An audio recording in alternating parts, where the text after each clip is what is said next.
Hey guys, Drifter here. Welcome to Advanced Warfare in Depth. In today's episode, we're going to be taking a look at the new ARX-160. It's not that new, it's really more of a second look at the gun. Perhaps I was unfair with it the first time around, perhaps the new buff helped it a lot. Perhaps we were just wrong and misguided about the ARX-160. The gameplay you're going to get to see is me using it on hardpoint and solar, and I feel that it very accurately represents both the strengths and weaknesses of this weapon. You'll see where it does very well, and you'll also see the situations in which it performs very poorly. First of all, let's talk about the buff that this weapon received. The known buff is that the magazine size was increased from 30 to 45. It was basically like getting free extended mags every single time you use the weapon. If you put extended mags on it now, your magazine size will go up to 67, which is closer to LMG size, and it does kind of follow logic because this is ultimately a lower damage weapon, as you've seen in previous in-depth episodes. And looking at the developer logic when it comes to the variant weapons, typically the ones that deal less damage have a larger magazine size because you're going to need more bullets to kill, etc, etc. But it was a very reasonable, logical buff. I have to reload less often, and it's just nice. I initially thought that the fire rate was buffed because when I measured it, I got a higher number than when I measured it the last time around. So I'm going to go ahead and show you my numbers here, and do bear in mind these are not exactly technically correct, probably not correct at all. I'm going to talk about that. So when I originally measured the rate of fire of this weapon, of the speed of the burst, when it first came out, I measured 800 RPM. When I measured it the day of the buff, I measured 900 RPM.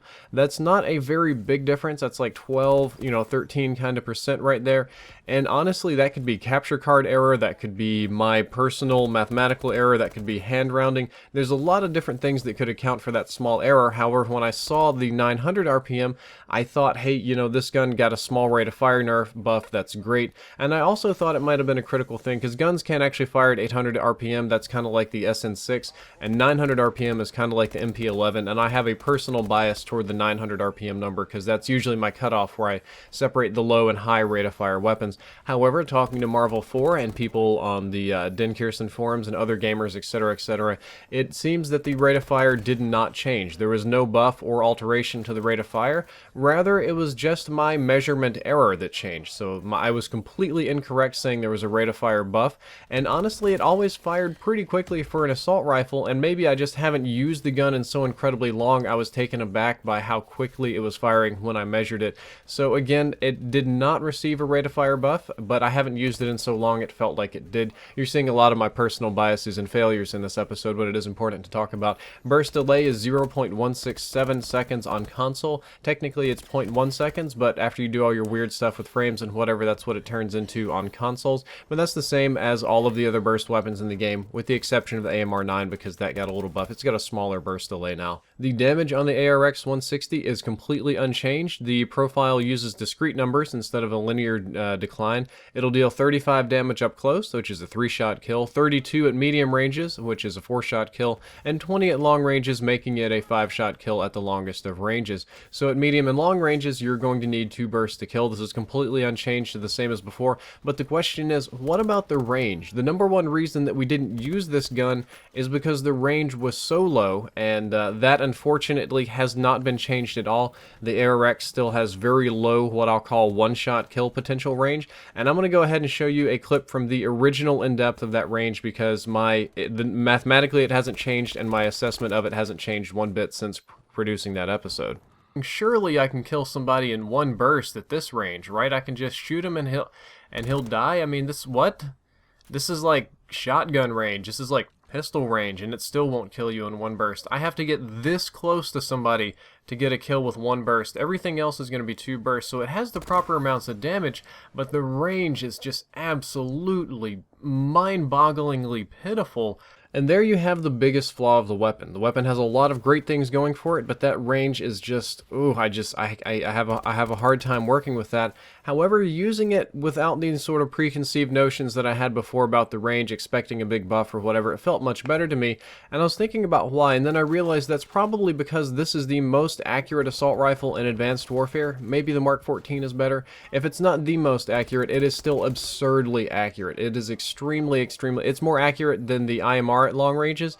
And I'll be honest with you, at long ranges, you'll win a fight against an IMR with ARX because it shoots faster and it's just way, way more accurate. This is a weapon that's so accurate that I have difficulty aiming with it because I'm expecting recoil, because I'm expecting the sights to wobble and, you know, have to do weird things with the auto aim. No, it's just a precision weapon, and that's a very good thing. It feels very great. If you handle it right, if you track your targets well, this is pretty much always a 2-burst kill. If you get a headshot, maybe a 1-burst, depending on the ranges. But it has an excellent, excellent accurate feel to it. I was just pop, pop, pop, pop, pop, pop, dropping people.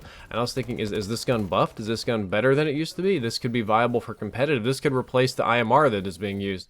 Unfortunately, I don't think that's true. I think that the range is still a big negative attribute. However, some of the variants are among the best in the game. The Hole Puncher is probably the best variant in the game, right up there with the Obsidian Steed and the Speakeasy and all that. The Hole Puncher is extremely, extremely powerful and strong, and if you have it, I would highly recommend you use it and hang on to it and never, never, ever trade that in. So the question at the end of the day, is the new ARX a good gun? Is it a viable gun? And is it the best thing ever? And I'm going to say it's still not a great gun. This still isn't a top tier weapon, only because of that range, because you don't want to have to follow up with 2 bursts at that closer range. It can be kind of unfortunate because people just hose you to death, but perhaps it was unfairly overlooked. Perhaps I was too harsh on it in my initial playtesting. It can be very good at hardcore. In very large maps, it's an excellent long-range weapon. I'd probably rather have this than the IMR or the Mark 14. Almost have anything rather than the Mark 14. But the IMR beats the ARX in 1-burst kill potential. It's much better at that.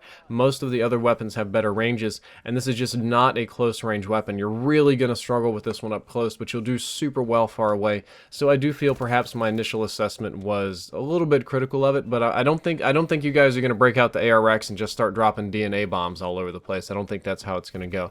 Guys, I hope you enjoyed this episode of In Depth. I hope you learned something useful. If you did, don't forget to like, favorite, and subscribe. The previous episode was on ohm slug rounds, which is kind of crazy. I think they're going to fix that soon. And the next episode, we'll be doing a similar look at the AMR9. However, the AMR9 got like 3 or 4 different buffs, so we got a lot to talk about there. And as always, if you enjoyed, don't forget to like, favorite, and subscribe. Drifter out.